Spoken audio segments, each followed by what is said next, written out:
Estamos aqui em mais um evento do IDTC. Hoje trouxemos duas especialistas para tratar do assunto, a Thaís Baruch e a Daphne Fix Arnaud. A Thaís vai falar sobre os aspectos fiscais e operacionais da reforma tributária, e a Daphne falará sobre os principais impactos na área jurídica. Então, a gente teve essa semana a aprovação do PLP 108 de 2024 na CCJ, e agora vai a plenário, que vai regulamentar a reforma tributária. Então, a reforma tributária está cada vez mais próxima de nós. Então, falaremos aqui sobre... A gente tem visto muito nos grupos, nos eventos, os aspectos teóricos, e a ideia aqui hoje é a gente passar o que o empresário executivo e os próprios colegas da área devem se atentar nos aspectos práticos. Teremos aí algumas questões relacionadas aos impactos das notas fiscais, por isso que agora as empresas estão no momento de regularizarem os seus ERPs, para que tudo esteja ajustado, que a gente viu que vai ter multa a partir de janeiro.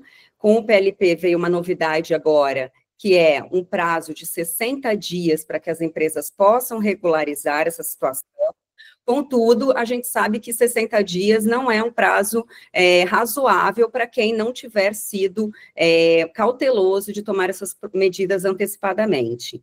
Então, eu vou passar a palavra aqui para a Thaís, que é nossa fundadora e diretora aqui do IDTC também. Thaís, eu gostaria, até a gente vai introduzir aqui um novo formato no IDTC hoje, que é o próprio convidado e expositor se apresentar para que a gente tenha mais preciosismo na área de atuação, nas especialidades. Thaís, a palavra é sua. Bom dia a todos, é um prazer estar aqui com vocês. Eu sou a Thaís Baruch, fundadora e diretora do IDTC, e sócia administradora da PKF-BSP, uma empresa de outsourcing, contábil, fiscal, folha de pagamento, suporte ao RH e BPO financeiro, tá?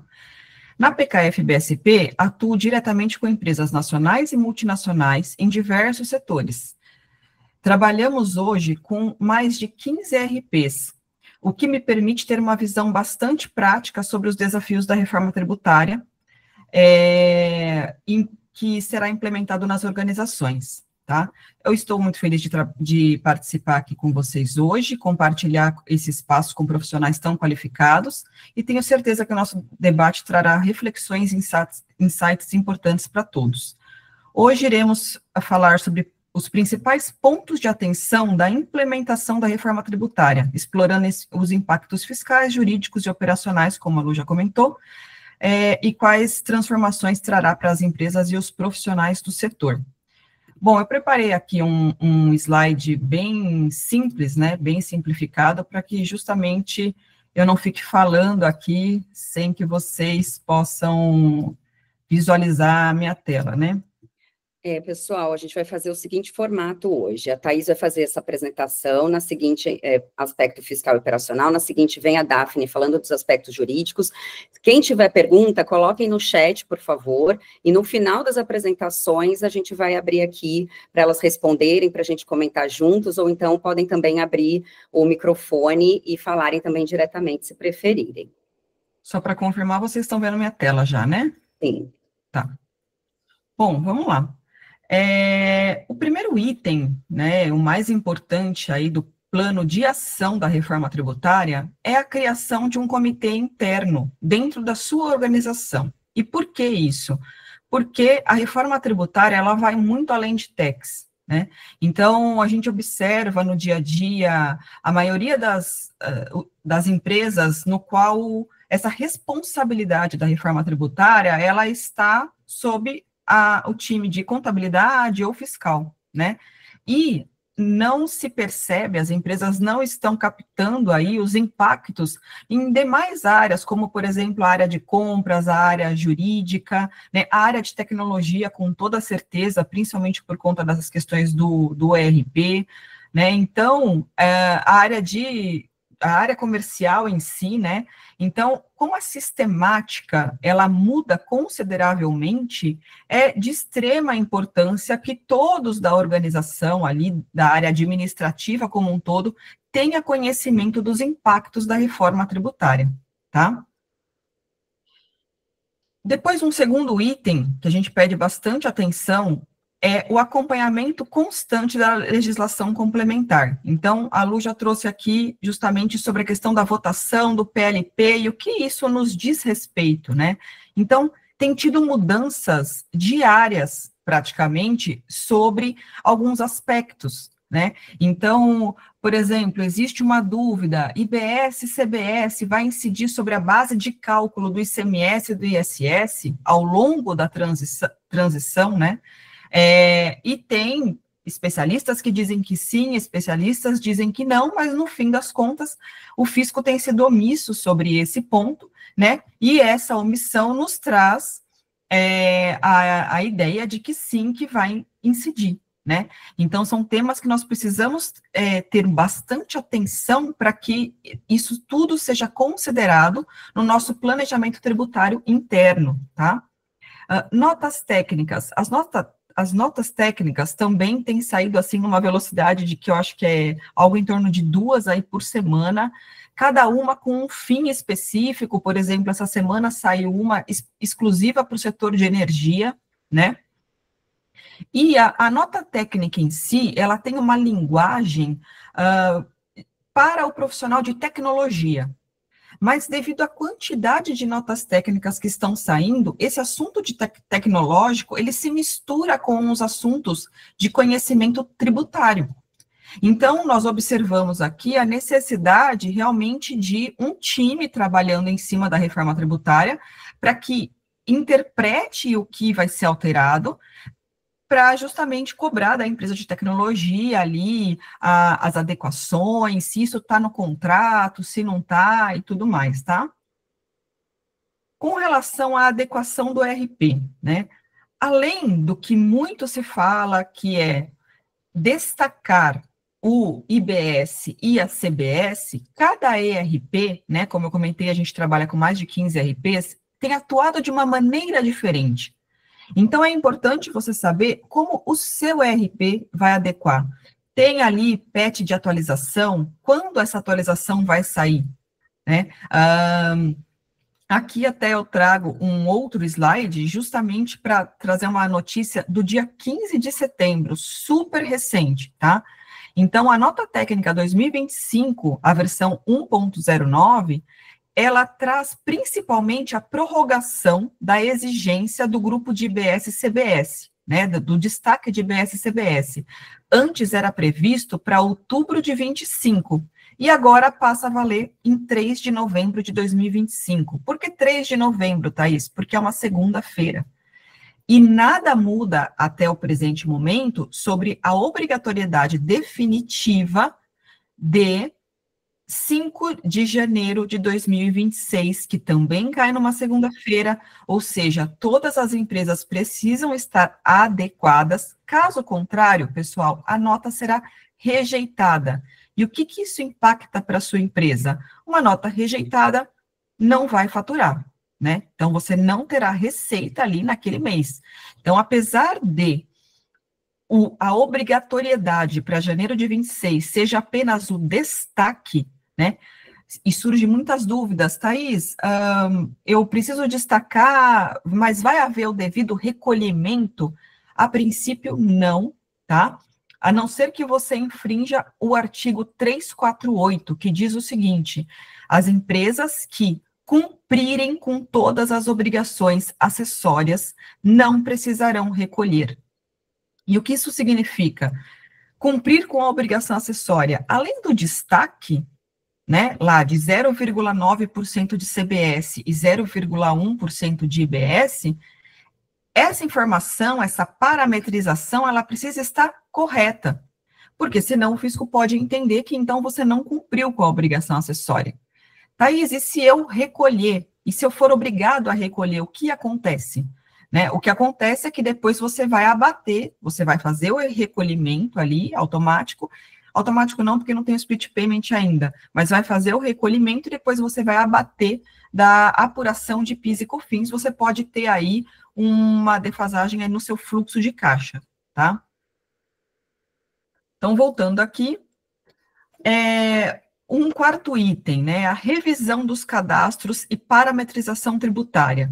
Como eu disse, cada ERP está tratando de uma maneira, né? E se o ERP, ele tem tratado de uma maneira mais complexa, mais ampla, como, por exemplo, nós temos conhecimento do Proteus, né, que lançou aí o configurador tributário, é um excelente momento para se fazer essa revisão geral, porque tem muitos cadastros ali que talvez sejam obsoletos, tá?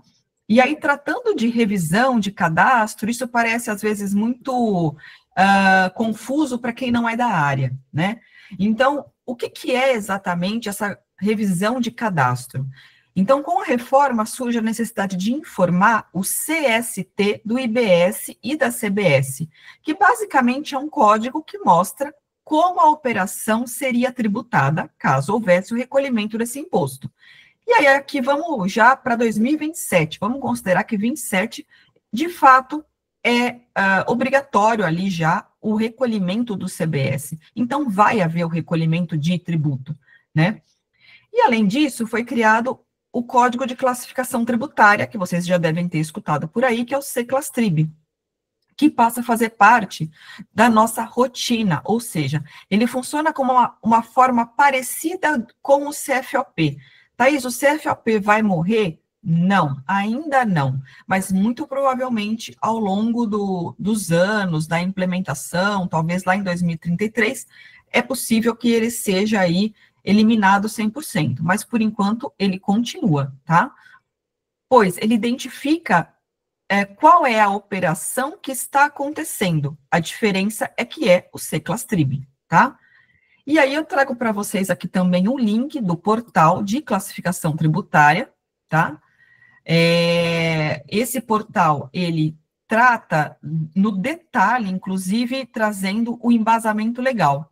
Então, eu sempre mostro aqui, por exemplo, na nossa área, que é contabilidade, né? Então, qual que é o código? É o código 200. O que ele representa? Uma alíquota reduzida. E qual será essa alíquota reduzida? Bom, aqui ele trata de várias questões que terão alíquota reduzida, e no nosso caso, em especial, no caso de advogados também, né, é a prestação de serviços de profissão intelectual, tá? Com uma redução de 30%, aliás, essa redução, ela já deve ser aplicada no período de teste, tá? Em 2026. Então, para empresas que terão essa redução, em 2026, eu não vou considerar uma alíquota de 0,9 de CBS, 0,1 de IBS. Eu vou considerar já com a redução. E aqui, nesse olhinho aqui, ele nos traz o embasamento legal. Tá? Então, a alíquota reduzida, o Código de Classificação Tributária é o de prestação de serviço de profissões intelectuais, com base no artigo 127 da Lei Complementar 214 de 25, tá? Voltando aqui no slide.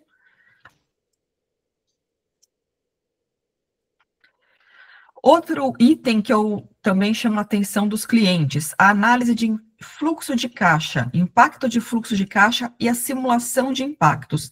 Além do impacto de como é hoje e como será com a reforma tributária, e eu já adianto aqui que essa reforma tributária, ela foi pensada e foi efetivada aí depois de muita pressão do setor industrial, que são os que serão desonerados, né?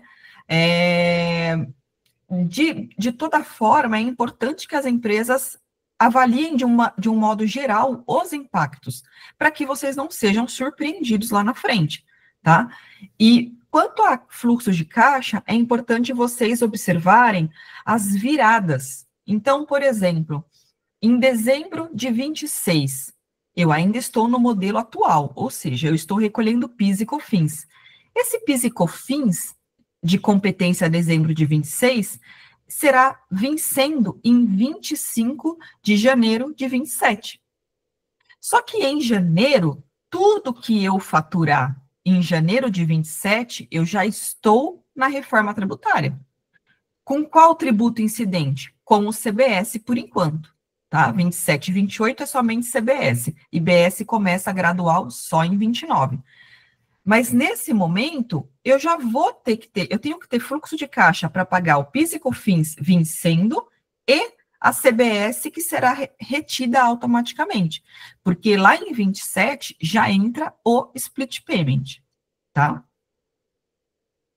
Revisão e renegociação de contratos, eu não vou me aprofundar muito nesse tema, porque a Daphne vai tratar um pouco melhor disso com vocês, né, mas é de extrema importância que vocês avaliem a questão contratual e lembrar também que cada empresa tem uma particularidade, né?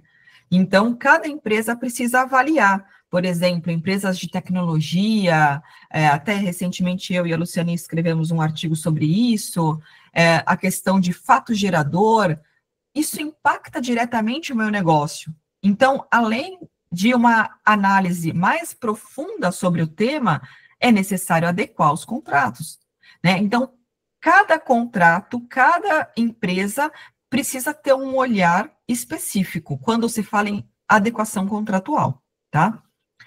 Planejamento tributário, por quê? Porque o regime tributário que você tem hoje, lucro presumido, lucro real, a gente tem ciência aí que o governo está tentando aumentar ali o valor, o percentual, né, do lucro presumido, porque, de um modo geral, no mundo, se trabalha com lucro real, né? Então, me parece que, além de uma questão de aumentar a arrecadação, aumentar ali a base de cálculo, né, a presunção do lucro presumido, me parece também um interesse em descontinuar o lucro presumido, mantendo apenas o lucro real como opção para as empresas, tá? Então, além dessas questões, que é o planejamento tributário ali, o normal de todas as empresas, muitas empresas têm também benefício fiscal, né, tratamento diferenciado. Então, se o benefício fiscal, ele é eliminado na medida que os tributos são extintos, quais serão os impactos, tá? O único tributo que terá um fundo específico para recompor essa perda de benefício fiscal será o ICMS, e não é qualquer ICMS. E já a partir de 27, 26 e 20, até 28, é necessário fazer a homologação, né? Então, olha, fisco, pelas minhas contas aqui, eu vou perder de 29 até 32, eu vou perder X de ICMS. Então, eu preciso pedir, né, para o fisco, e ele precisa homologar esse pedido, para que ele recomponha o seu caixa com base na sua justificativa, com base no total aí que você terá de perda por conta de benefício fiscal. 33, acabou o benefício fiscal, acabou essa questão de fundo e é integral, é cheio, IBS cheio, tá? É importante também, é um excelente momento para fazer o levantamento de créditos tributários, principalmente empresas que têm um acúmulo de crédito de ICMS. A partir de 2033, se você não fez ali um ECREDAC, né, não pediu um regime especial para compensar o ICMS, você terá 20 anos para receber esse tributo. Além disso, temos as questões práticas contábeis também, né? Você ter ali no seu balanço um crédito a recuperar enquanto ele não é efetivado, né? Isso afeta a apuração de imposto de renda e contribuição, né? E muito provavelmente o fisco vai ficar bastante de olho com relação a esses créditos. Então, essa questão de ter créditos acumulando, né, sucessivamente, sem que tenha uma ação da empresa, isso é muito prejudicial. E principalmente empresas que são auditadas, é de extrema importância fazer uma nota explicativa ali das ações da empresa, do porquê aquele acúmulo de crédito, que de certa forma eu estou ali maquiando um balanço sem que aquele crédito ele seja efetivamente realizado, né? Porque eu estou só acumulando e eu não estou tomando ação nenhuma sobre isso, tá? É importante também uma análise de impacto dos fornecedores. Por quê? Porque essa reforma é a reforma do crédito. As empresas, todos nós já sabemos que o IVA Dual vai girar ali em torno de 28%. Tá, temos um problema. O que nós vamos fazer agora? A gente vai tentar reduzir os impactos negativos. E como eu faço isso? Eu preciso analisar minha cadeia de fornecedores, porque a não cumulatividade plena me permite uma abrangência na tomada de crédito. Dito isso, quem hoje na minha cadeia dá direito a crédito e quem não dá? Então, empresas no Simples Nacional, por exemplo, e MEI, não dá direito a crédito. Né? Eu tenho uma operação como, por exemplo, portaria, segurança, até mesmo os serviços advocatícios ou contabilidade, outsourcing. A terceirização, nesse caso, ela traz um benefício para a companhia comparado à internação do processo, porque me permite tomar crédito. Então, você muda a maneira de gerir a empresa, tá? Por isso que essa visão ela precisa ser um pouco mais ampla, tá? Hoje é assim, mas a reforma tributária, além de uma série de questões, ela também traz algumas oportunidades. Outro ponto importante é a gestão de logística e operação com tributação no destino. O que eu quero dizer com isso? Eu tenho hoje um benefício fiscal na Bahia. Por quê? Porque para levar a minha indústria lá para a Bahia, e, claro, a gente tem que pensar que lá eu estou fomentando o local, né? Porque eu tenho uma série de... Uma indústria automotiva em uma determinada região, ela tem uma série de outras pequenas empresas que ela gira ali o mercado local, o negócio local, né? Mas, a partir do momento que a tributação ela acontece no destino, onde está o meu público-alvo, né? Se hoje eu tenho uma estratégia de importar por Itajaí, né? E o meu público-alvo majoritariamente está em São Paulo, o custo logístico de transporte, ele compensa? Ou vale a pena eu ter a minha unidade em São Paulo, junto com a maioria dos meus clientes ali, que é o meu público-alvo, tá? Então, também são pontos importantes para se pensar em termos logísticos. A revisão dos créditos pertinentes à folha de pagamento com base na convenção coletiva. O que eu quero dizer?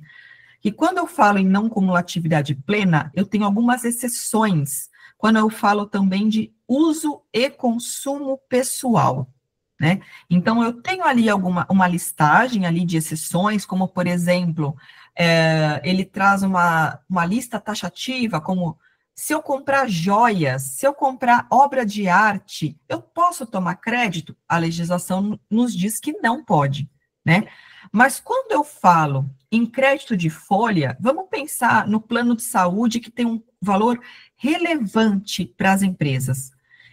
A pergunta que se faz é, Thaís, eu posso tomar crédito da nota fiscal da Unimed, Bradesco, Amil, qualquer uma delas?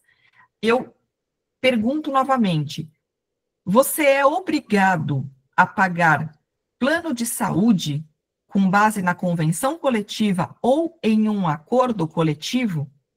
Se você disser que sim, e pouco importa o valor, tá? A convenção ela pode dizer o seguinte: a empresa é obrigada a pagar plano de saúde para os colaboradores. Ela não precisa estipular a empresa, o valor, o percentual que você vai pagar, né?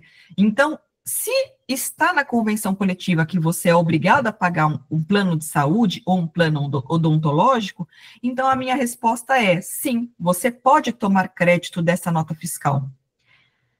Mas, de qual valor? 100%? Não, do percentual que a empresa colabora, que a empresa paga. Então, se eu pago hoje 80% do plano de saúde dos meus colaboradores, significa que eu vou poder tomar crédito apenas de 80% daquele documento fiscal, tá?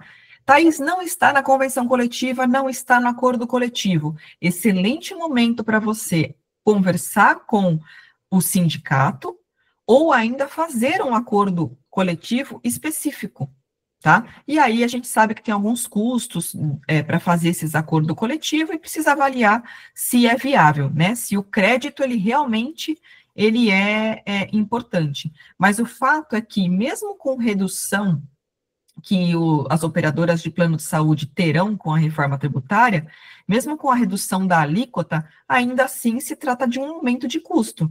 Se você não puder se creditar, esse aumento de custo ele é diretamente, você será diretamente impactado, tá? E, por fim, eu trago aqui a capacitação das equipes internas, né? Então, nós sabemos que tem diversos cursos no mercado, muitas vezes com uma linguagem não muito na prática ou linguagens mais complexas que não tratam ali do dia a dia. E hoje aqui a ideia é trazer para vocês alguns insights, justamente para que vocês percebam o quanto é importante, o quanto é amplo o tema reforma tributária, tá? Então, é isso que eu tinha hoje para apresentar para vocês. Não tira ainda o slide, por favor. Você consegue deixar ele na tela rapidinho? Tá. Só para a gente dar uma luz no fim do túnel, para os empresários, para os executivos, a gente sabe que tem muita empresa que ainda não começou os projetos, e não estou conseguindo ver aqui, deixa eu ver se eu consigo. Quer que eu aumente, Lu? Sim, por favor. Tá. Tá ótimo. Então, para a gente mostrar para o empresário o que ele pode fazer para ele se organizar, quem não fez ainda, quem não começou. A gente sabe que a primeira coisa é criar na empresa um comitê de reforma tributária para que os principais heads, ou pessoas de cada uma das áreas, possam se estruturar, saberem o que elas precisam mudar, porque a reforma tributária é a harmonização de cada uma das áreas, que hoje a gente vai ter financeiro, RH, jurídico, fiscal, logística, compras, todo mundo junto ali para que isso seja estruturado dentro da empresa. Então, a nossa recomendação aqui inicial seria uma criação interna desse comitê para os primeiros passos, com a governança de como que vai se dar isso. Aí, você coloca aqui, Thaís, a questão da análise da legislação, de como que vai ser isso, esse acompanhamento, e aí é importante que cada uma dessas áreas dentro da empresa, elas entendam isso, seja buscando um treinamento para entenderem os impactos, seja buscando uma assessoria para que ajude neste formato. No caso da PKF, vocês dão esse auxílio para os clientes de vocês, então, eu não sei se todas as contabilidades fazem isso ou não, o ponto é que as empresas precisam ter alguém, seja interno ou não, que assessore elas nessas novidades. Porque, como você colocou, a cada semana a gente tem novidades relacionadas à reforma. Então, não é um ponto que a gente vai... O executivo vai fazer um curso, ou fez um curso há meses atrás, e que o que estava ali está válido. É algo que a gente está estudando, implementando, entendendo, porque a regulamentação ela está vindo para a gente agora, com mais informações, ainda está pendente também de aprovação total. Agora, uma coisa que eu queria ver com você. O que eu estou sentindo hoje no mercado é que o empresário ele está focado na parte do ERP. Então, apesar de ser um projeto complexo, né, que envolve ali várias fases, que começa com o comitê, que aí tem essa questão da governança, vem o ERP, o que eu estou vendo hoje é que as empresas estão travadas, regularizando seus sistemas, por conta da preocupação que em 26 a gente já começa o período teste da reforma, e que, como você bem colocou, se o sistema não estiver adequado, as notas serão rejeitadas. Estava sendo um caos, porque as empresas teriam ali uma situação de ter que pagar multas sobre isso, apesar que agora no PLP existe uma promessa de que haverá um prazo de 60 dias, e eu até quero saber sua opinião, se você acha que isso é adequado e razoável. Uma empresa que não fez nada, 60 dias para ela regularizar e não tomar uma multa, é um prazo adequado?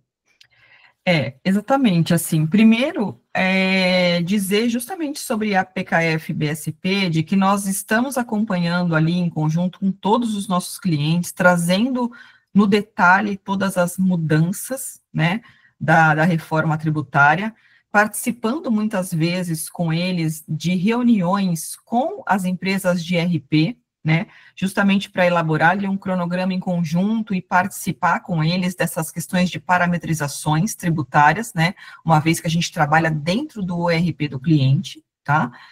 E é importante lembrar que o PLP 108, ele traz 36 multas. E qual que é a ideia? Essa reforma tributária, ela veio para reduzir a sonegação fiscal, né? Então, o que a gente percebe? A gente percebe que o empresário, ele não tem mais espaço, né, para cometer erros em tese. E isso é um trabalho feito a quatro mãos, né? Então, com o trabalho consultivo de um advogado, analisando questões mais complexas que a companhia tenha, ou que talvez a legislação não esteja tão clara, até porque a gente sabe que tem regulamentações que ainda precisam ser definidas, né? Então, é importante a questão dos 60 dias, né? Depende do tamanho da empresa e depende do quanto ela ali está empenhada, né? Tem empresas que estão trabalhando já há muito tempo na reforma tributária, as empresas que estão no projeto piloto já estão ali testando na prática, né?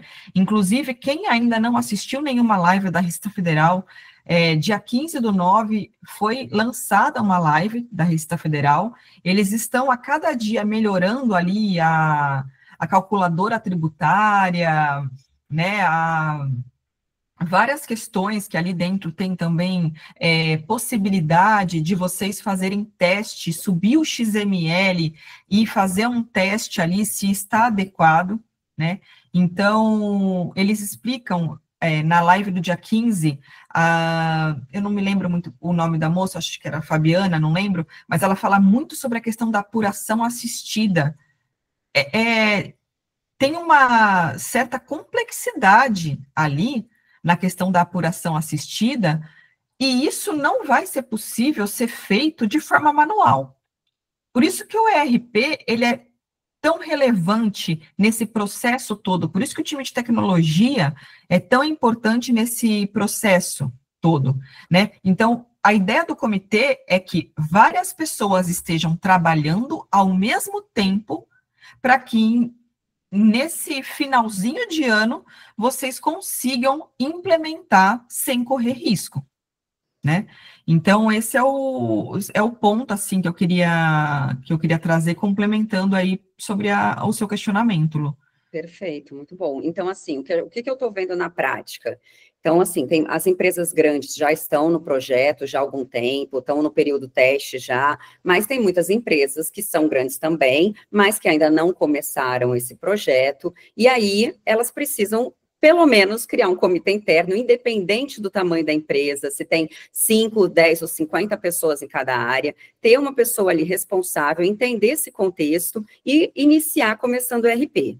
Então, a gente sabe que, na prática, esses projetos de RP, eles são custosos, né? Então, muitas empresas eu tenho visto que não estão conseguindo avançar no projeto da reforma, porque estão focadas com o seu budget no projeto do RP, e que é imprescindível. Então, só para a gente tentar estruturar para o cliente, para os empresários. Então, ERP é fundamental, isso precisa ser feito, de preferência até dezembro, independente de ter esse prazo agora, possível, se for aprovado mesmo, de 60 dias para regularizar.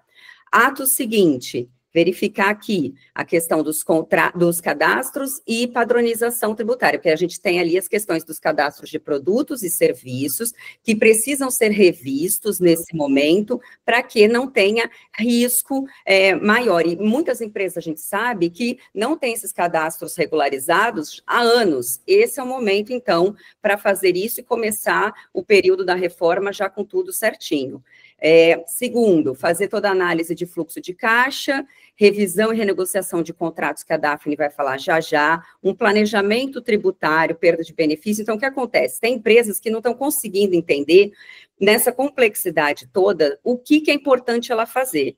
Então, tem situações específicas que a gente, apesar de não termos números ainda, a gente já consegue começar um estudo e mostrar para a empresa, a sua assessoria, enfim, mostrar o que é mais arriscado, o que é importante começar, porque está indo muito rápido, o ano que vem é o ano para organizar tudo isso. Então, fazer esses estudos, se a empresa vai continuar em Santa Catarina, se tiver um regime especial lá, se vai fazer sentido, porque agora a tributação é no destino e não vai ter mais os benefícios fiscais. Então, ela avaliar se vai fazer sentido ou se ela vai voltar para São Paulo, por exemplo. A questão dos créditos acumulados, como você colocou. Então, esse é o momento. Mas por que fazer agora? porque você levantando seus créditos e fazendo um planejamento, um plano de ação para a utilização dele, você consegue otimizar o seu fluxo de caixa lá para janeiro de 2027, quando a empresa vai ter o PIS e COFINS de dezembro vencendo em janeiro e já o split payment na porta, certo, Thaís? É isso aí. E aí, voltando aqui, então tem que pensar no contexto da empresa o que é mais importante, as empresas conseguem entender essa sensibilidade para daí começarem os estudos e ir fazendo talvez por partes, porque o que eu estou sentindo é que os empresários não conseguem nem entender por onde eles começam, né? Então você concorda com isso, Thaís? Você acha que é o RP mesmo esse ano, que a bola da vez é o RP e que aí os estudos vêm o ano que vem? O que você pensa sobre essa questão de urgência e prioridade? É que o RP realmente vai impactar em nota, e é inadmissível, né, nenhum empresário vai simplesmente sobreviver ali em janeiro não podendo faturar. Então, ele é imprescindível, só que emitir uma nota, tem que se lembrar que ele tem que emitir uma nota corretamente para não enquadrar lá no artigo 348. Então, nesse caso, já entra a parte de classificação tributária, né? E nós sabemos que tem muitas empresas que têm uma estrutura, muitas vezes com uma certa burocracia interna, e que a mudança ela não é tão rápida. Então, precisa de aprovações, precisa de headcount, precisa, né, de investimento, né, certamente precisará de API, né, com os sistemas do governo para que você consiga fazer uma conciliação. A gente diz que com a reforma tributária, a contabilidade, o fiscal, ele vai se tornar um braço do financeiro, ele vai se tornar diário, né? Então, todas essas mudanças, todas essas adequações, elas demandam tempo e dinheiro.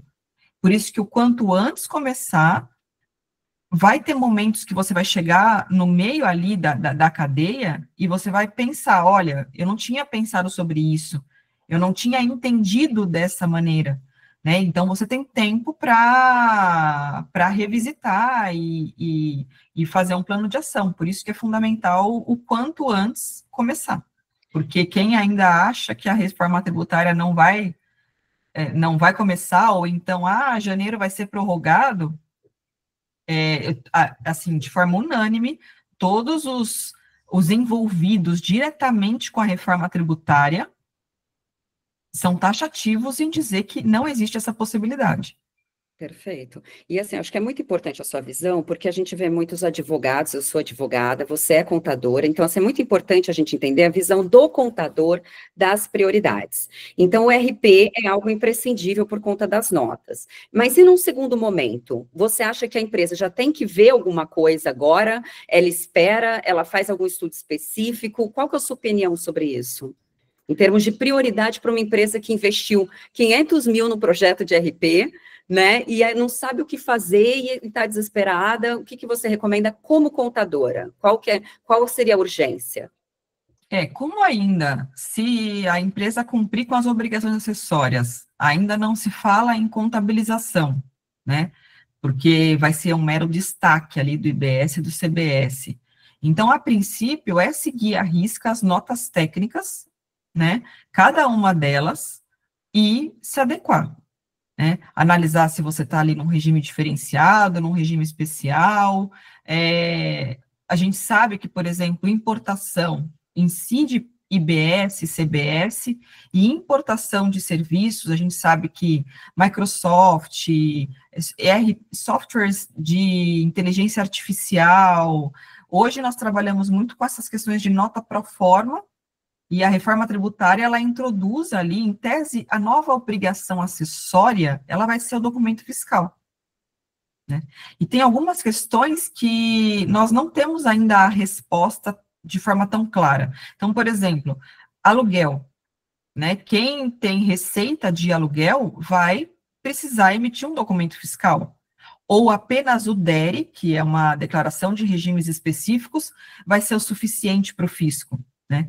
E pensando aqui no lado social, eu tenho trazido muito isso para as minhas reuniões com os nossos clientes, Tem muitas pessoas físicas que não fazem a menor ideia de que elas são contribuintes de BS e CBS.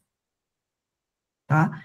Então, tem ali, claro, tem algumas regrinhas. Então, se eu tenho 3 imóveis, cumulativamente, 3 imóveis e uma receita superior a 240 mil, eu sou contribuinte de BS e CBS, né? Então, eu gosto de participar, que nem aqui hoje, ter esse momento com vocês, justamente para difundir essas informações, para que, como uma questão social, que a gente, conhecendo pessoas, por exemplo, tem um caso do nano empreendedor, que não sei se vocês já ouviram falar, mas quase não se fala sobre isso.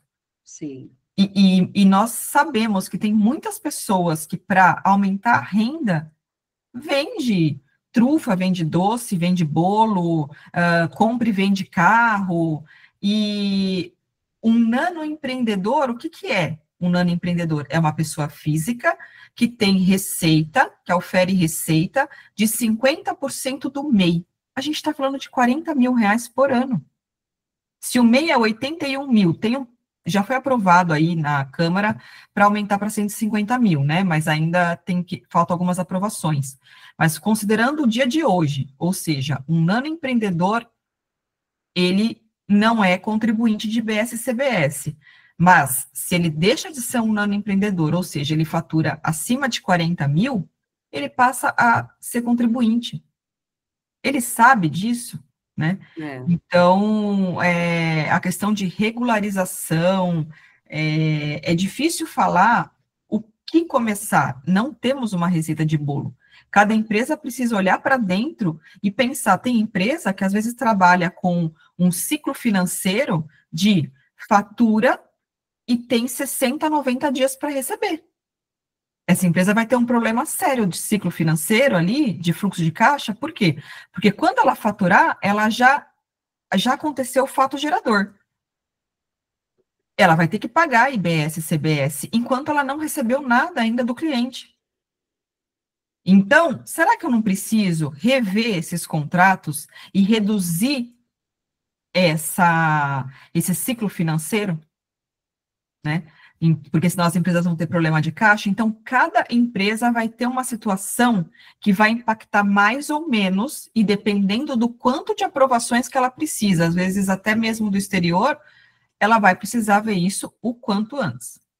Perfeito, tá. Então, já vou passar a palavra para a Daphne, mas então a recomendação é que a empresa, porque eu tenho ouvido também muitos empresários falando que o momento agora é do RP, e que eu concordo, mas que todo o aspecto jurídico é para depois. A gente vai ouvir a opinião da Daphne, mas então você, como contadora, entende que as empresas elas têm que fazer uma lição de casa, independente de contratação agora, nesse momento, mas então elas têm que observar a operação delas, entenderem o que é importante na operação, para, se for o caso, já começar uma tratativa, um estudo. E hoje tem profissional no mercado ainda disponível. Quanto mais para frente deixar, menos profissionais terão para... E mais caro, né? O profissional não qualificado vai estar caro. E aí vira urgente. Então, o brasileiro, ele tem aquele costume de deixar tudo para a última hora, já é cultural, né?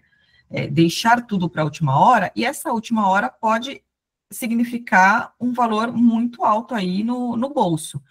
E é o que eu digo, ninguém precisa fechar um projeto, né, enorme. Olha, eu quero contratar tudo, eu quero que você olhe contrato, isso, contrata por partes. Você tem tempo ainda para fazer isso, né? Priorizar, e aí eu acho que essa priorização vai da visão do gestor da empresa, né? O que é prioridade ali dentro, e fechar o contrato pontualmente. Então, eu tenho com o RP, eu tenho que fechar? Tem, porque isso é fato, né, fundamental. Agora, e as demais questões? Eu preciso de um legal opinion, eu preciso de uma análise mais profunda, eu preciso já me preparar, né? A questão do fato gerador, que a gente sempre conversa, que tem algumas questões ali. Então, pode ser feito particionado, não precisa fechar o projeto todo. Perfeito. Luiz, eu vou passar para a Daphne, aí no final você fala, tem o Paulo também, o Carlos, mas excelente, Thaís.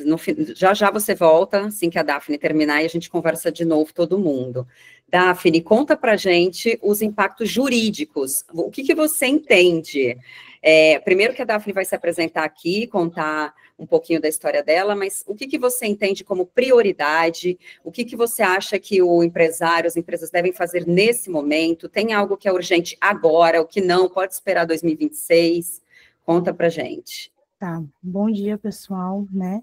Meu nome é Daphne Fix Arnaud, eu sou advogada tributarista, especialista pelo IBET, sou de Santa Catarina, aqui de Joinville, e hoje eu estou atuando no jurídico corporativo, né, para um grupo de empresas com uma torre de negócios bastante variada, tá? Mas em regra, distribuição, trading, que é a Census Group.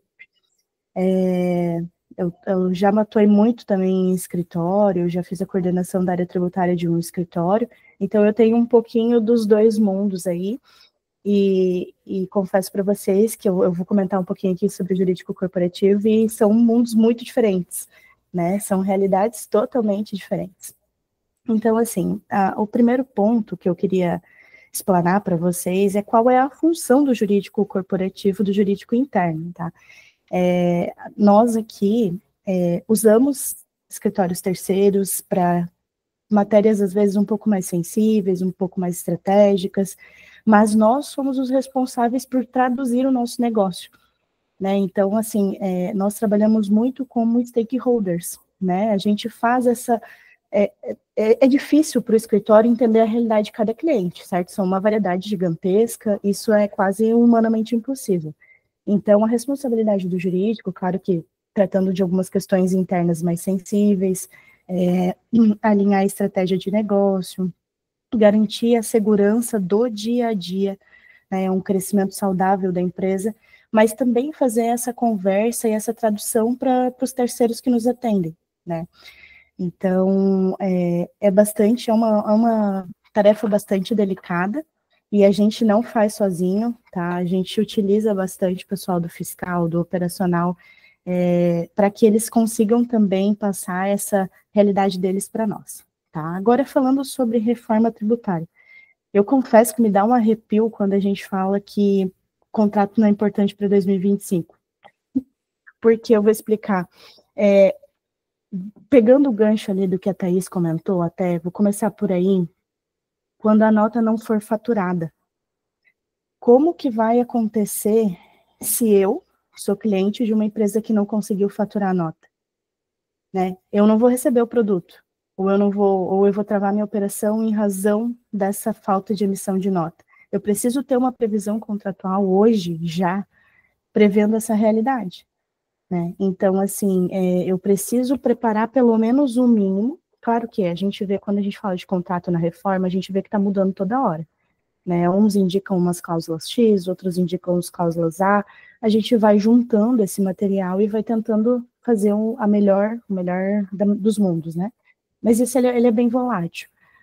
Então, assim, coisas essenciais que a gente precisa ter hoje.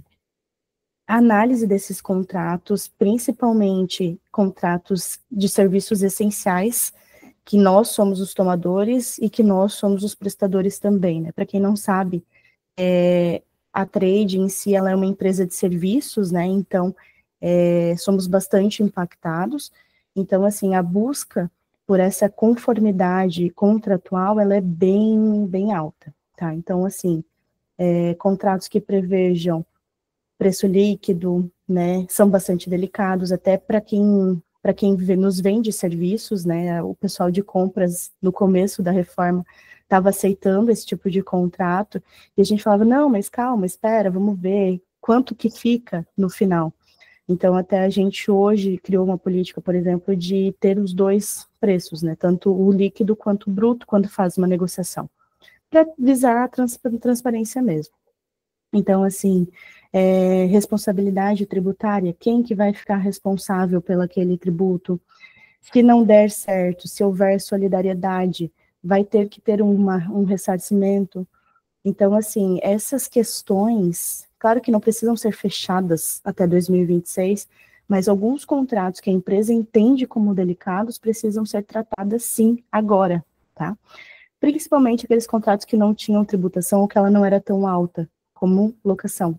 A gente tem uma torre de negócios, por exemplo, cujas locações são anos, né, muito tempo.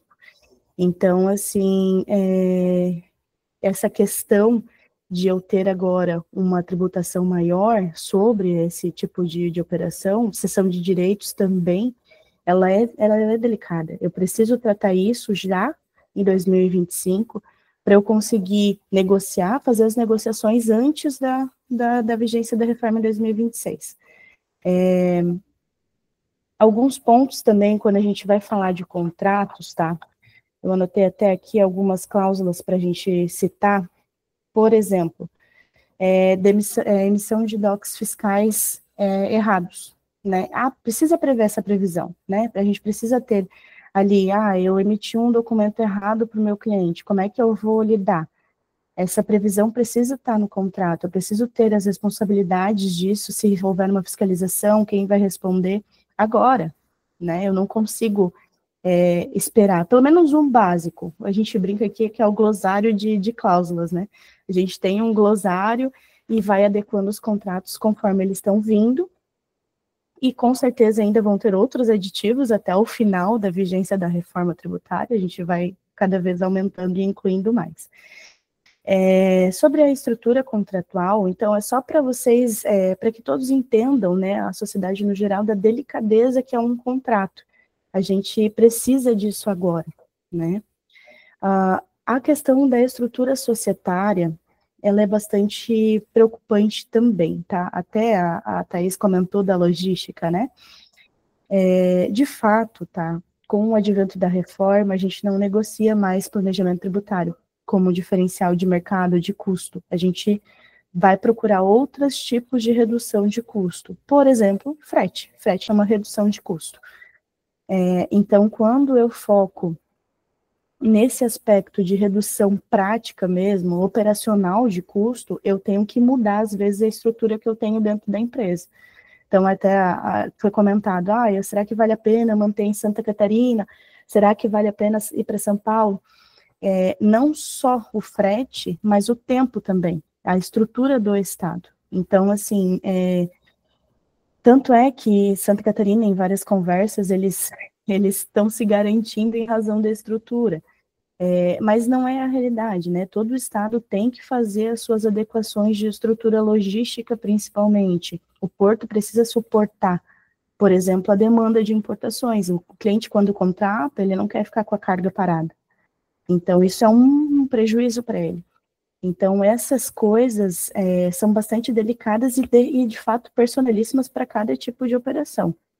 Nós não temos um roteiro, tanto é que nós temos várias torres de negócio aqui, por exemplo, e cada negócio é tratado de uma forma, com uma especialidade diferente, né? Não existe um roteiro que tu aplica para todo mundo, não é impossível fazer, né? Então, assim, os contratos mudam, as cláusulas mudam, essa definição de estruturação societária também se altera. Outro ponto sobre a estruturação societária é a questão do CSC, né, o cost sharing. Empresas que têm essa estruturação vão ter que repassar, né, como vai fazer. Ou vai colocar as despesas nos nomes das efetivas pessoas que utilizam, por exemplo, né, controladas e controladoras, ou a gente vai ter um problema que, embora a tributação seja neutra, vai ter um problema de fluxo de caixa e talvez um possível acúmulo de créditos. Então, essa questão societária, ela precisa ser repensada também. E, idealmente, né, a gente sabe que para 2026 não vai influenciar na questão de tributação ali, mas fazer alterações societárias, elas demandam tempo e um esforço, né? Então, é ideal que já vá sendo, pelo menos pensando estrategicamente, mapeando essas situações, para que isso possa ser feito ao longo de 2026 e ao longo de 2025. Até já me antecipando, a questão dos 60 dias é bastante delicada, né, do prazo. Porque, por exemplo, a gente tem um grupo aqui de alguns advogados que a gente acaba conversando, e eles comentaram que haviam vários conceitos a serem definidos antes de emitir a nota. conceitos que foram mudados pela reforma tributária. Então, esses conceitos precisam ser definidos antes da emissão e de uma emissão correta, né? Quem que é o contribuinte, quem que é o responsável, algumas operações foram modificadas nesse sentido. Inclusive, por exemplo, a importação por conta e ordem.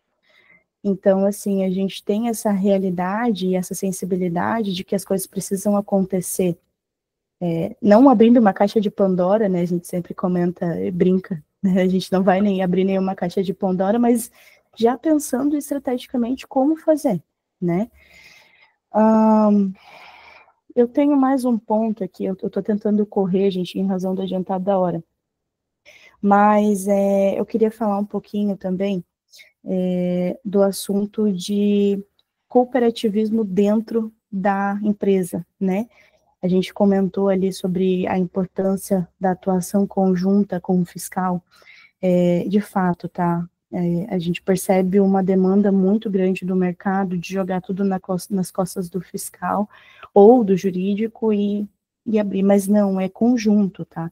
É uma mudança cultural gigantesca e não só as áreas que botam a mão na massa, elas também precisam estar inteiradas, porque são elas que no fim da cadeia são afetadas, que vão precisar fazer as adequações, que vão precisar trabalhar no novo modelo, mas precisa ter uma convergência de entendimento.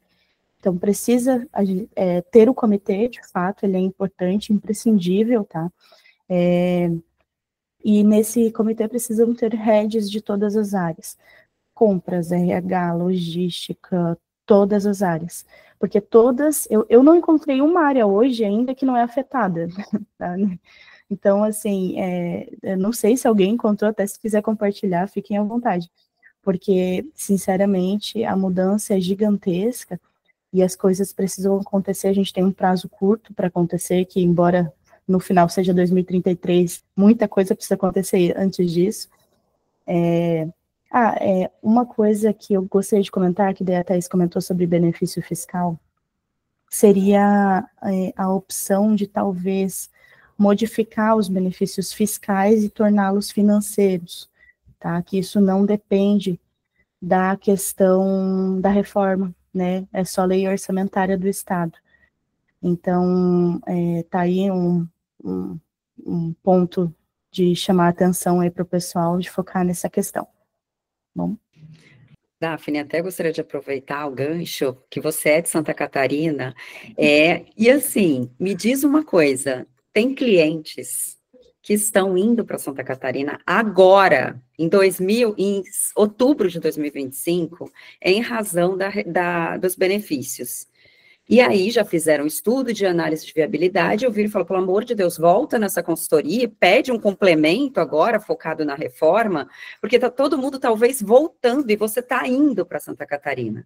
Você que é daí, muito importante o que você trouxe, Santa Catarina já está no movimento, já tem projetos de lei, já está focada agora não nos benefícios, no aspecto logístico, como você falou. O que você pensa sobre isso?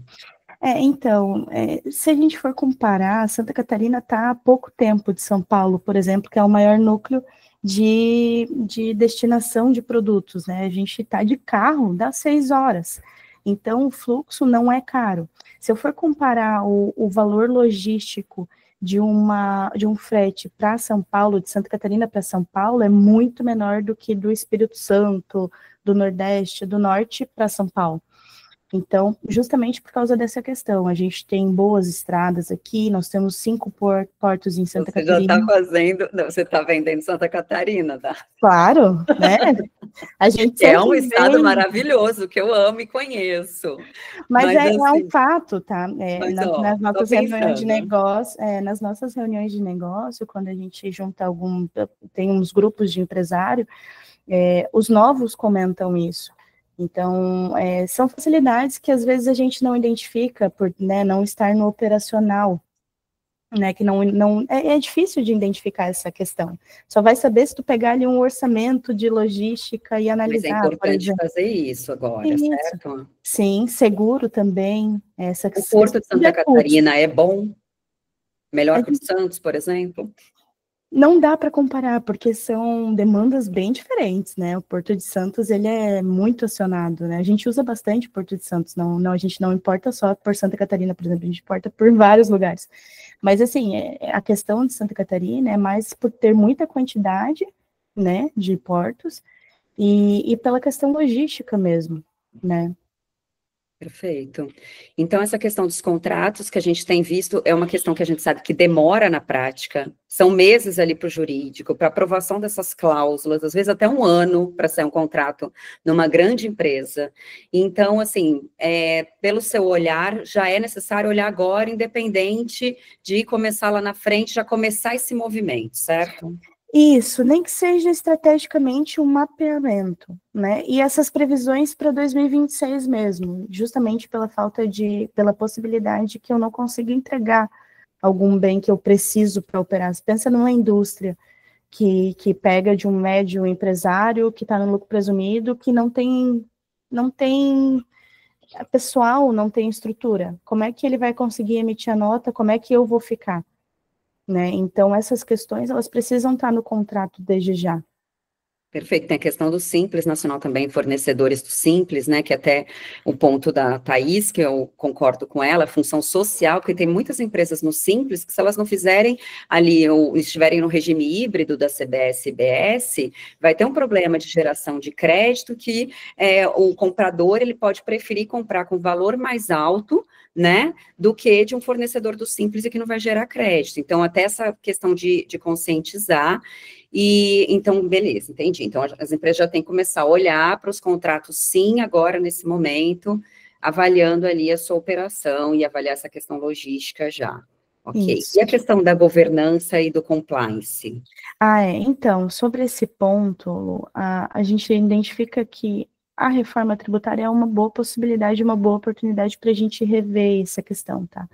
Porque, assim, hoje o compliance, ele é feito, mas não tão minucioso como agora com a reforma vai ser necessário, né? Inclusive, uma das cláusulas nos contratos que acaba sendo talvez necessária é a questão de conformidade fiscal dos nossos clientes e fornecedores. Nós faremos um compliance tributário muito maior agora com a reforma.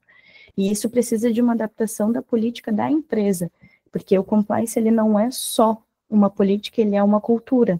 Então, a mudança de mindset precisa já acontecer. O pessoal do comercial, por exemplo, e do time de compras precisa estar alinhado com uma nova política de compliance mais minuciosa. E essas revisões de políticas internas, o ideal é fazer agora, né? A gente precisa preparar isso para começar já em 2026, já caminhando nesse mindset. É o período de teste, mas já vai estar muita coisa acontecendo. Então, essas questões precisam ser vistas, até questão de contratação, de benefícios, como a Thaís falou ali, de benefícios de RH, essas coisas, embora sejam para 2027, efetivamente, já precisam ser negociadas ou mapeadas agora. A gente está numa situação que eu falo muito pelo que eu estou vendo na prática de empresas, a questão da prioridade delas, que eu falei que hoje está no RP e que elas investiram ali ou não se prepararam, algumas têm um valor, mas não se prepararam, investiram e agora não tem mais como investir nesse momento nos outros projetos. Então, assim, o que a gente vê de treinamento, até falando, é um treinamento muito genérico por aí. Então, uma empresa que tem, por exemplo, que é do setor de tecnologia e vai ter uma questão específica com relação ao fato gerador e o momento em que esse valor vai ser pago, é algo que não tem treinamento específico para isso. Então, ela teria que contratar um estudo. E a gente sabe que essa questão dos contratos, a governança, o compliance, o treinamento, nada é rápido. O que é rápido não é bem feito, né? E principalmente tratando de algo complexo e que a gente ainda tem as regulamentações pendentes. Então, é importante que comece devagar, que comece com um projeto menor, mas comece, que vá entendendo ali a situação e aprimorando com o tempo. Como a Thaís colocou também, a gente vai ter, infelizmente, uma escassez de profissionais qualificados na área, porque a gente sabe que tem muita gente falando, mas não sabe com profundidade, ou não sabe como é na prática, está ali só no aspecto da legislação, e é isso que a gente tenta aqui desmistificar no IDTC. Então, a questão é essa, começa com pouco, porque lá na frente o trabalho vai ser maior, o risco vai ser maior, o tempo para adequar vai ficar complicado, e aí isso vai gerar o quê? Um custo maior do projeto. Então, o que a empresa não tinha hoje para pagar, lá na frente vai sair muito mais caro, né? E assim, complementando, né, cada um precisa saber do seu negócio. Às vezes pode ser que o contrato ali não impacte tanto para a operação X, mas impacte para a operação Y. E só o cliente vai conseguir, né, só a empresa vai conseguir descrever essa necessidade e urgência, sabe? Eu acho que tem um ponto muito importante que eu lembrei agora, que é a questão dos contratos de longo prazo também, que eu queria entender o que você pensa sobre isso em termos de tempo para executar, e empresas, por exemplo, que participam de licitação com a prefeitura. Entendeu? Já ouvi na prática, não, mas é o contrato, lá eu já tenho a situação organizada, eu tenho medo de perder, entendeu? Como que ficaria isso? Então, quanto à questão de contratos de longo prazo, tá? É necessário, na verdade em todos, mas principalmente nos contratos de longo prazo, que haja previsão de qualquer alteração legislativa, vai haver uma negociação, e que essa negociação só vai acontecer via aditivo. Né? Então, assim, a gente precisa entender agora, nessa época de mudança, se a minha alíquota chegar em X, se eu vou ter algum efeito, se a minha alíquota... E não só a alíquota, mas é tudo, é fato gerador, é momento do fato gerador, discussão sobre recebimento que as empresas de licitação vão sofrer, né? Porque a gente negocia com o Estado, por exemplo, para receber daqui a 2 anos, muitas vezes, não é 30, 60, 90 dias, é 2 anos, 3 anos. Então, essa questão, ela é bastante particular e bem delicada. A recomendação, em geral, é constar as cláusulas de reequilíbrio econômico, que tem muito mais previsão legal para contratos públicos, mas também agora, com a reforma tributária, ela está sendo visualizada para contratos particulares também, e também fazer essa cláusula de cada nova alteração legislativa que impacte no preço, como é a questão de consumo, tenha uma revisão, nem que seja num aditivo contratual de uma folha, falando, olha, revisão mensal, revisão semanal, revisão, né, depende do tipo de atividade, mas é importante que tenha, né, para que ninguém no final pague a conta sozinho. Excelente. Eu acho que a gente vai precisar marcar aqui, como o Luiz sempre coloca, mais um encontro, mais ou menos em novembro, um só com você e um só com a Thaís, para vocês trazerem ali agora o que vai ficar ainda mais urgente. São pontos realmente muito importantes. Então, assim, é importante começar agora. É importante olhar agora, tem prazos aí, né? Tem muita questão envolvida.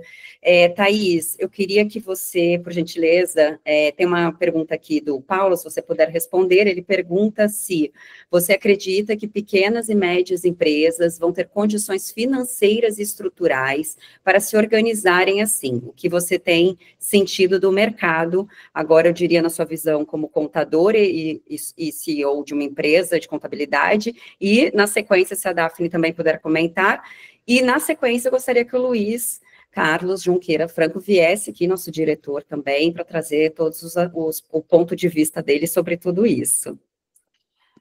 O que vai depender de qual ERP primeiro que essas empresas têm, porque cada uma delas tem atuado de uma maneira, algumas a gente tem visto que elas estão tratando ali como atualização e simplesmente a inclusão mesmo dos campos de IBS, CBS, né, porque por ser uma questão de uma mudança tributária, então as empresas precisam se adequar, né, mas algumas estão tratando isso como um super projeto e outras estão tratando ali como uma simples atualização. Né? Então, e a gente sabe que as empresas que hoje possuem ERP, elas precisam ali minimamente de um time de tecnologia que faça as atualizações do sistema.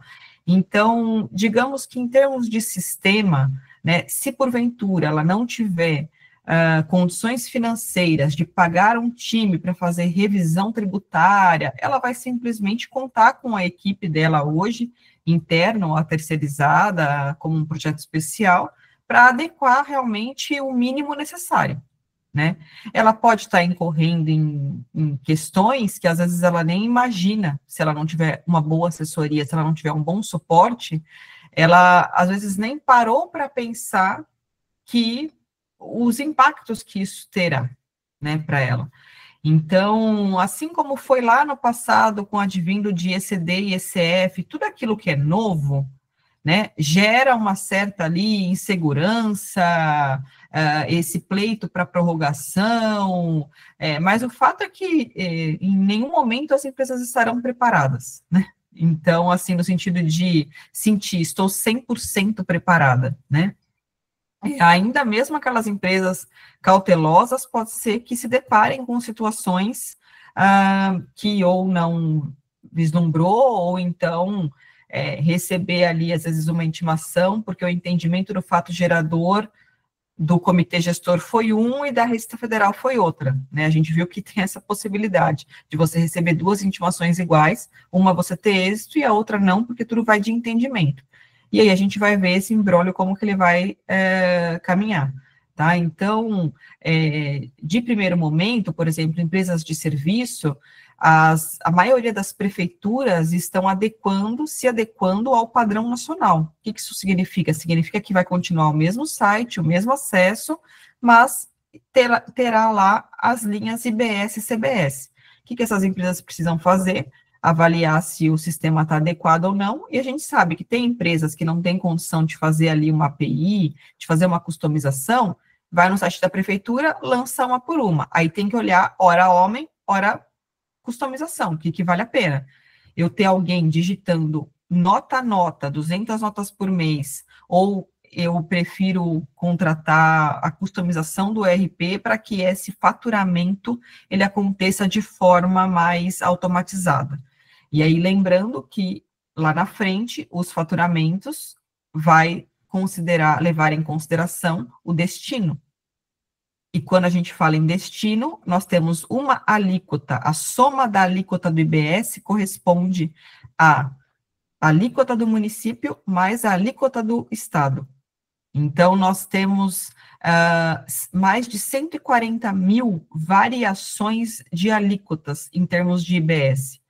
Então, se as empresas não tiverem uma API ali com o sistema do governo, que a gente não sabe qual que vai ser ainda, a Receita é SERPRO, né, mas IBS ainda está escolhendo quem vai ser, é impossível alguém do financeiro checar se, na hora do faturamento, qual é a alíquota Araraquara, São Paulo, qual é a alíquota Valinho, São Paulo, qual a alíquota Extrema Minas Gerais, porque tem empresas que têm um volume monstruoso de emissão de nota fiscal, né? Então, é aquela coisa, algum jeito as pessoas vão ter que dar, se vai ser com o time fazendo ali hora extra e se virando, se vai ser com customização, se vai ser contratando alguém, contratando parte de um trabalho de uma consultoria, a gente não sabe. Mas aí quem tem a receita ali, o budget mais curto, é pensar muito bem onde você vai demandar, aonde você vai investir esse valor.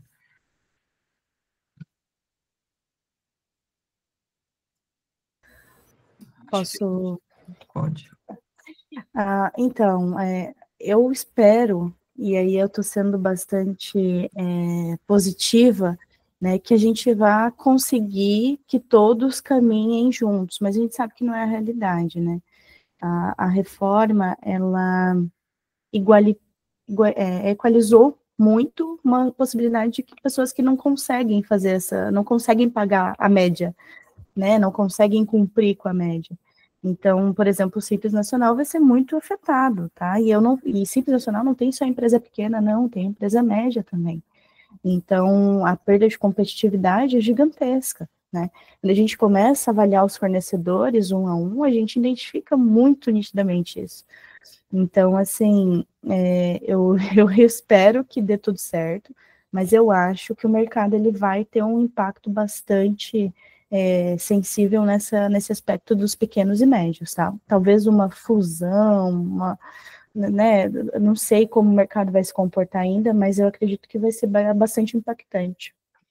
Até antes de passar a palavra para o Luiz, eu gostaria de falar que com relação a essas empresas do Simples, por exemplo, o que a gente tem visto na prática, são empresas maiores que têm fornecedores do Simples, com essa função social de explicar para os seus fornecedores os impactos, o que eles podem fazer, né, ou então já dando até qual que é a fórmula para que eles continuem competitivos, porque é interessante até para eles, como compradores, continuarem com esses fornecedores, né? Então, é toda uma cadeia, o impacto ali. Então, eu diria que em termos financeiros, é importante que os empresários, que as empresas que tenham condições de fazer isso pelos seus fornecedores do Simples, façam esse trabalho social para que a gente consiga continuar movimentando a economia e não ter um desastre econômico aí para essas empresas que, se não for assim, acabarão fechando as portas, né?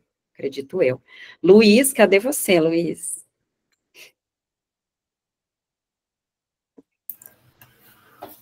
Bom dia, gente, tudo bom? Parabéns pelas explicações. Estão me ouvindo bem? Tá ótimo. Eu estou bastante preocupado, principalmente com empresas médio e até algumas de médio grande porte. O que a gente vê administrativamente é que as empresas acabam mantendo equipes mais enxutas e acabam focando muito no dia a dia e apagar os incêndios, mas hoje, mais do que nunca, elas precisam de planejamento para essa reforma. Um ponto importante é que, assim, a gente discute toda a parte jurídica e toda a questão de, principalmente ICMS, né? Ela está voltada num procedimento que vem desde 1970, no tal do ajuste CINEF sem número, que definiu livro registro de entrada, notas fiscais, e a partir daí, tudo que veio de lá para cá foi feito com essa base, né? Os livros físicos passaram a ser informatizados, mas você sempre tem uma base arraigada aí de 55 anos. Nesse ínterim, a gente teve até a Constituição Federal, que veio, que mudou muita coisa, óbvio, mas esse procedimento, esse dia a dia, nota fiscal de saída, nota fiscal de entrada, devolução, isso tudo foi o mesmo. E isso tudo vai acabar. Então, é uma mudança, a mudança mais profunda que nós tivemos. Nós temos uma mudança procedimental mais profunda que nós tivemos em 88, até. Então, é essencial que as empresas estejam organizadas e é essencial que as empresas percebam que realmente é para o ano que vem. E esses comitês são essenciais. Eu não vejo esses comitês implementados na prática, mas esses comitês são essenciais, porque realmente pode acontecer lembra quando a gente falava em bug do milênio? A gente pode ter uma coisa talvez parecida para quem não se preparou tanto, né?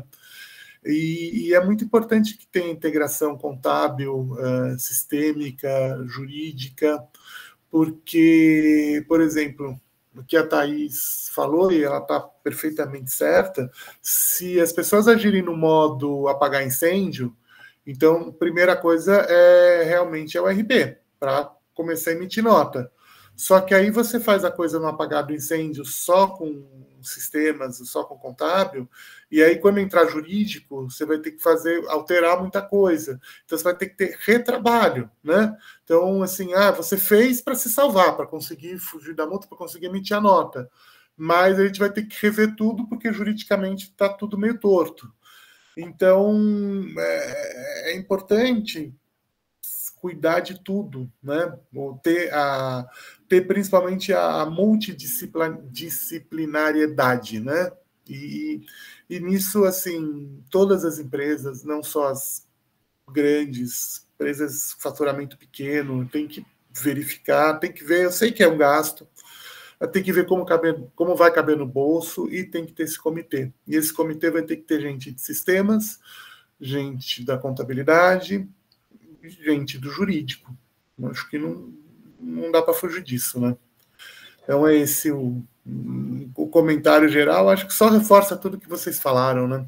Luiz, eu queria tirar uma dúvida com você. A gente tem visto muitas consultorias, eu diria sim ou não, fazendo diagnósticos sobre a reforma tributária, dos impactos. O que você pensa sobre esse trabalho? generalizado, que eu diria, por empresas de vários segmentos oferecendo a reforma tributária e um profissional mais qualificado. Qual que é o seu pensamento sobre esse tipo de demanda? O problema hoje, eu acho que tem uma coisa, acho que filosófica aí por trás, né? É o seguinte, hoje as pessoas vendem muitas soluções, né? Então, os soluções, é o pacote, porque realmente o serviço, né? Então, eles embalam, né, uma solução que, na verdade, a solução é um produto pronto, né, um pacote. E o serviço fica pouco atraente, né? O serviço mais customizado. Porque o serviço mais customizado, talvez muitas vezes dê mais trabalho, porque se entra uma pessoa que vai fazer um comitê, o comitê vai fazer um monte de perguntas, o comitê vai passar algumas, se for pessoas externas, o comitê ele vai chegar para as empresas e vai passar um monte de tarefas, caderno de tarefas e tudo mais. E aí chega a pessoa com um software, que diz, nós temos um software maravilhoso aqui, que você não precisa fazer nada. Você precisa só implantar o software e a gente faz tudo para você. Então, isso causa um certo encantamento, né? Essas soluções em vez do serviço, né? Isso causa um certo encantamento, dá uma certa... é atraente, tudo, mas, assim, em alguns casos, depois isso pode sair caro no final, né? Porque é difícil você ter uma solução... uma solução padrão para todas as empresas, né? Você tem que ver todos os contratos. Hoje é o momento que a empresa precisa pegar um sistema que, por exemplo, para o ICMS existe há 55 anos e refazer, né? E isso muitas vezes envolve tempo, envolve trabalho mesmo, né? Então não eu acho difícil um software maravilhoso, uma integração com o IA. É claro que a gente precisa de tecnologia e tudo mais, mas isso, pacote pronto, eu acho que tem que ser, a gente tem que desconfiar. Perfeito. Daphne, eu ia te chamar agora. Aproveitando o gancho do que você vai falar, eu queria entender a sua opinião, já que você é do jurídico da empresa, essa questão que o Luiz colocou, que muitas vezes a dificuldade para o gestor ali é que ele não tem time interno para ajudar a consultoria contratada para executar esse trabalho. Então, precisa-se de levantar documento, informações, e a gente sabe que já é complicado hoje em um sistema, com 2 vai ficar ainda mais, a Thay já está vivendo isso na prática, mas como que é, do seu ponto de vista, o que fazer nesse caso que não há time interno para ajudar com essas informações que são imprescindíveis para o projeto? Tá, então, antes de eu falar sobre isso, eu vou fazer um apontamento só do que o Luiz falou e do que tu comentou com ele, Lu, é que a gente aqui é acionado diariamente via LinkedIn, via qualquer outras coisas nesse sentido, com propostas e aí consultorias e tal. E é incrível, a gente tem umas consultorias sensacionais, né? Então, nem é por ser grande, uma banca grande, nem nada nesse sentido, mas é por capacidade e competência mesmo. E aí tem outras que falam assim, não, é só emitir a nota. Então, não é só emitir a nota, né? E não é só, nunca foi fácil, agora não é 2026, mesmo que não vai ser. Então, essa situação é bem nítida, assim, conforme tu vai atuando. Sobre a questão da equipe, é sobrecarregado, tá? Extremamente sobrecarregado. Tanto o pessoal do jurídico, quanto o pessoal do contábil, do financeiro, do fiscal. A gente já tem muita demanda diariamente. E a gente está com dificuldade de contratar também. Está difícil de encontrar profissional no mercado. Profissional de contábil, de fiscal, tá difícil. Então, assim, a questão até da terceirização ali que a Thaís comentou, né, isso está sendo estudado, tá, e não por aqui, não aqui na empresa, mas em vários outros mercados, justamente por causa dessa falta de não tem gente, não tem, né, então, mas a gente tenta... Mas o que fazer? Como que vai enviar esses documentos? Como que é a consultoria? O que você recomenda, assim, nesse caso? Você, como gestora, o que você conseguiria para startar o projeto de algum modo, mas sabendo dessa deficiência interna? O que a gente busca pensar sempre é otimizar o time interno, né? Então, vamos lá, eu tenho, por exemplo, no jurídico, júnior. Aí eu vou tentar focar nele para que ele consiga me atender melhor, para talvez contratar tentar capacitar o que tem aqui e garantir, né? A manutenção do talento também é importante, e tentar fazer dessa forma, porque não existe outra. Se eu não tenho pessoas capazes, competentes, eu vou ter que fazer o interno aqui. Né? Claro que, assim, isso que, por exemplo, no jurídico, nós contamos com várias assessorias de terceiros que nos auxiliam. A gente tem um monte de demandas nesse sentido, justamente para aquele trabalho mais específico, mais moroso, né? Porque não consegue entregar, não dá, né? Então, é bem delicada a situação, tá? Mas acho que é isso, tá? Acho que uma governança, uma mudança total ali, que a empresa vai ter que sentar e praticamente se reestruturar novamente, agora com todo esse ponto de vista de todas as áreas e como que vai fazer para evoluir, porque a reforma está aí, tem muito empresário que ainda acha que pode ser que não aconteça, ela existe sim, e tomar as providências para que o custo seja menor. Vai ser alto, vai, de qualquer jeito, mas é tentar minimizar isso. Foi ótimo, incrível. Daphne, eu espero que você volte em novembro, e a Thaís também, para a gente pode ver, acho que 2 datas separadas, porque são muitas coisas para não ficar tão extenso. Foi incrível, obrigada, Thaís Baruch, Daphne Arnaud, Luiz, todo o time DTC, Paulo que está aqui, Júlio Baruch, Karina Lanfred, muito obrigada. Então, essa gravação de hoje vai subir para o nosso canal do YouTube. A Karina levantou a mão. Karina? Nada, era só para agradecer, foi muito boa. Obrigada, que bom que você gostou. Então, tá bom, gente, uma ótima sexta-feira, e toda sexta-feira às 10 temos eventos aqui no IDTC sobre a reforma. Tchau, tchau. Tchau, pessoal. Tchau.